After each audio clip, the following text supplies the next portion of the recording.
Si Tony Damas to! Sa Tanyente Guevara! Nagkakaway! Nahimatay ako! Nahimatay ako!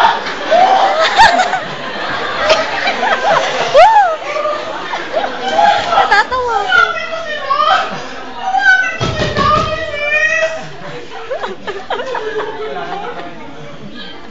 Parang nililaki ko pa! Parang hindi ka kabalero de Espanya! Nakikita ko na. Nakikita ko na si Don Crisostomo. Don Crisostomo! Kita mo kayo! Ano kayo? Nabigay sa akin. Kaya Don Crisostomo. Kamusta naman pagalakbay niyo sa Europa? Balita ko? Marami kayo sa Bon! Hindi ko nagkala.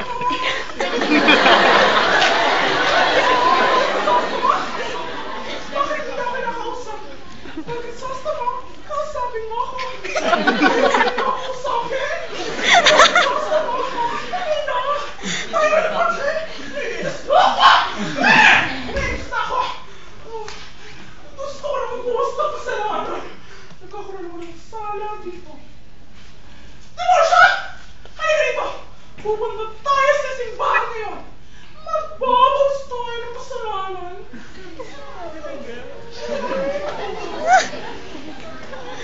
Landi mo rin. Oh, ang init! Ang init dito! Ang init ako!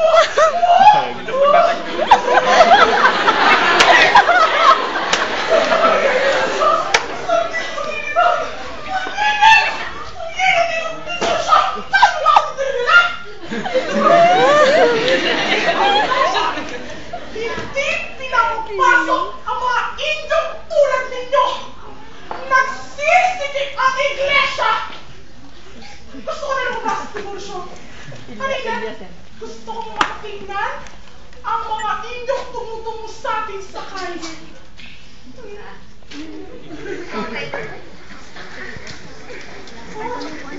Tiburcio, natatandaan mo ba? Naglalakad tayo sa malaki. Oh, naiiyakan.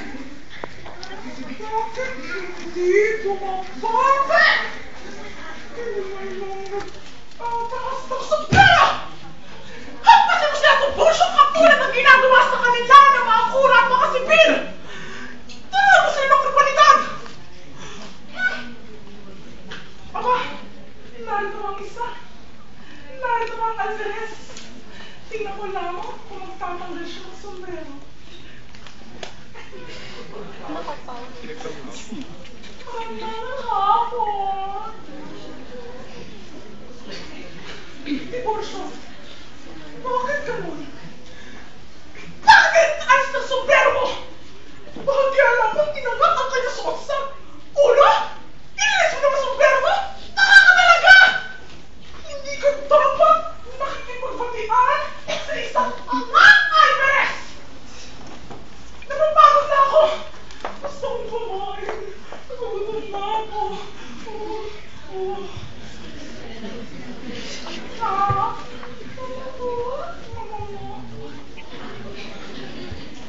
Oh, nandito na pala tayo sa tapat ng bahay ng Alvarez. Nakikita ko! Nakikita ko! Ang nakasubok na tabako sa bibig ng matandang yan! Magandang araw sa inyo nagpupunti Doña Consolacion! Ching? Bakit? Ano? Bakit ganyan ka nakatingin sa akin? Naiingit ka ba sa kasuotan ko? Bakit ka nakawa? Anong mali sa mga pinuha ko? Ano ka naman ang buhok ko? Sakto lang. Ayoko sa lahat. Anong pinagtatawanan ng buhok ko?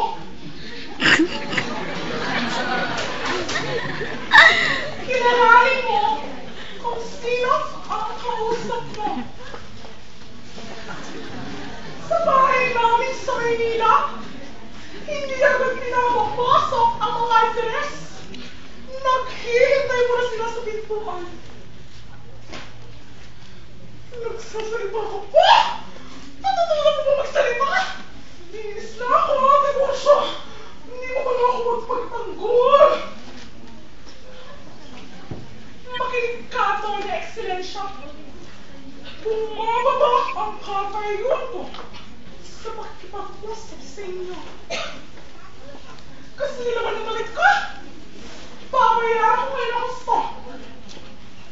Baka hindi nyo alam na nung araw ay alam kong lamantera kayo!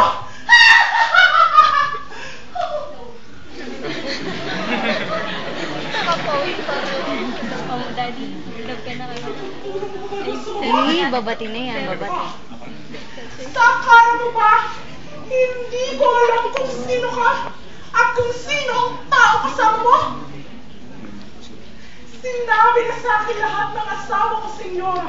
Ang lahat ng tungkol sa inyo. Ako, isa lang ang 6 asawa ko. minutes na ata siya. Si Tiburcio. Pero kayo, patay ko ng tini sa tira! Sa basakan ng lahat! Oh, ayun na lang kayo mga asawa. Senyor Alvarez, pagsabihan mo yung asawa mo. Turuan mong gumala, bilhan mo ng magagandang damit.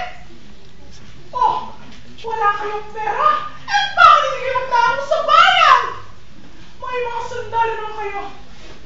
Inis na ako, Tiburcio. Naiinitan na ako dito. Napipikon na ako sa matandang yon. Ikaw! Hindi ka lalaki, Tiburcio! Sayang ang pantalin mo! Sayang! Hindi na ako.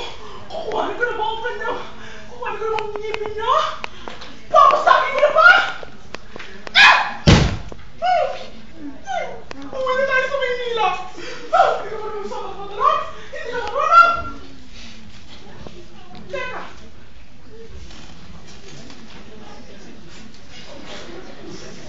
Kayong mga babae kayo!